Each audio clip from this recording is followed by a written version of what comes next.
일단은 이야기 자체를 좀 만들려고 많이 노력을 했어요. 그래서 수학을 다 빼도 그 이야기 자체만 가지고도 아이들이 충분히 재미있게 읽을 수 있는 그런 내용들을 좀 만들려고 해서 스토리를 나름 좀 제가 가르치는 학생들하고 얘기하면서 좀 재미있게 잡으려고 노력을 했고요.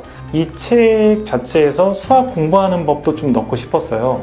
아이들은 수학 공부하는 방법을 잘 모르니까 이 책 내용에서 등장인물들이 거기서 올바른 수학 공부법이 뭔지를 좀 자연스럽게 알 수 있게끔 그런 내용들도 좀 집어넣고, 그리고 초등학교 같은 경우는 특히 선행을 많이 하고 연산으로 선행을 2, 3년씩 하고 학교에 가거든요.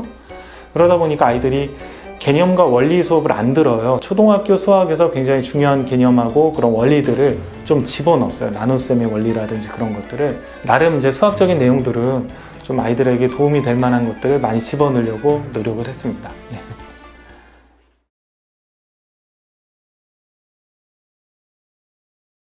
수학은 뭔가 많이 배워서 잘한다라고 생각하면 안 되거든요. 엄마들도 뭔가 많이 알아야지 얘가 수학을 잘하지, 그래서 매번 가르쳐줘요. 가르쳐주고 뭔가 개념들을 집어넣어주고 정보를 많이 집어넣어주고 그러는데, 뭐 사회나 다른 과목들은 정보를 많이 알고 지식을 많이 알면 뭐 좀 잘할 수 있겠지만, 수학은 그런 게 아니라 아주 핵심적인 지식만 가지고 있고 나머지는 그 지식을 가지고 스스로 응용해서 푸는 그 능력, 이 간극을 채울 수 있는 능력을 기르는 게 핵심이거든요. 그래서 저는 이제 수학을 좀 잘하기 위해서는 이 중간에 뭐 응용이라든지 혹은 뭐 유형별 문제집이라든지 이런 걸 푸는 것보다는 바로 요 단계로 가면서 이 간격을 스스로 메꿔가는 추론 능력, 문제해결 능력, 수학적 사고력을 키우는 게 중요하다, 이렇게 생각을 하거든요. 저는 강조하는 게 이제 초등학교 때도 엄마가 가르치려고 하지 말고 아이가 스스로 수학 개념을 스스로 읽고 이해를 해서 문제를 푸는 거를 옆에서 도와달라는 걸 많이 얘기해 줍니다. 그래서 수학을 잘하기 위해서는 자기 스스로 하는 것, 그리고 뭔가 많이 배워야 수학을 잘한다는 착각에 빠지지 않는 것, 그게 이제 중요하다라고 생각을 하죠.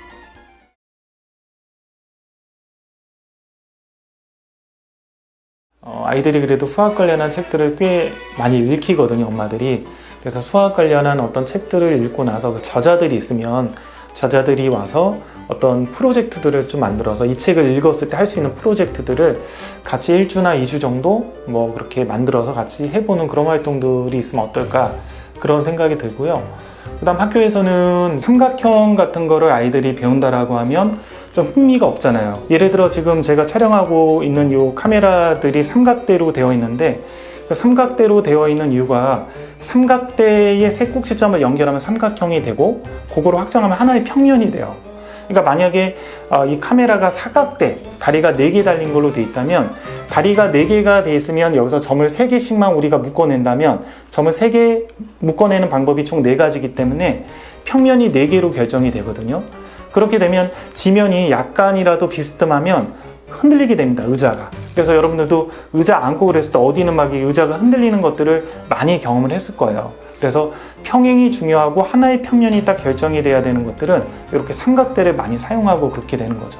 그래서 이런 것들을 일상생활에서 아이들이 실제 실험을 해보고 그리고 거기서 느끼고 그러면서 이제 수학에 대한 흥미를 만들어줄 수 있는 그런 활동들을 학교에서 좀 만들어가면 어떨까, 그런 생각이 듭니다.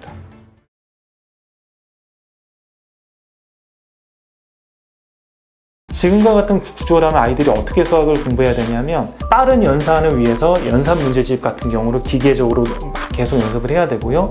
문제집들을 굉장히 많이 풀어가지고 숙달이 돼서 문제를 보고 나서 바로 연필이 가야 돼, 생각하지 않고. 근데 그렇게 해야지만 실제로는 시험을 또 잘 보게 되는 거예요. 그래서 이런 평가 방식을 좀 바꿔서 아이들이 하나의 주제에 대해서 깊이 고민하고 그리고 자유롭게 생각할 수 있는 그런 평가 방식들을 좀 만들어가야 피즈상을 받을 수 있는 인재가 나오지 않을까, 그런 생각이 들고, 허준희 교수님 같은 경우도 이제 검정고시로 대학을 갔잖아요. 그렇게 가시고 대학에서 이제 물리학을 전공하시다가 수학으로 바꾸신 걸로 알고 있는데, 그런 식이 이제 어떻게 보면 좀 반증하는 거라는 생각도 듭니다. 우리나라 입시 체제나 이런 것들이 필즈상을 만들기에는 좀 부족한 방식이 아닐까. 일본 같은 경우도 수학이 어떤 문제 풀이보다는 증명이나 원리를 탐구하는 방식으로 측정을 많이 해요. 이게 왜 그런지 서술하시오, 증명하시오, 이렇게. 근데 우리는 증명이나 그런 원리들은 다 냅두고 공식 배웠으면 그거 적용해서 문제 누가 빨리 푸냐, 이런 방식이니까 좀 그런 부분도 반증하지 않나.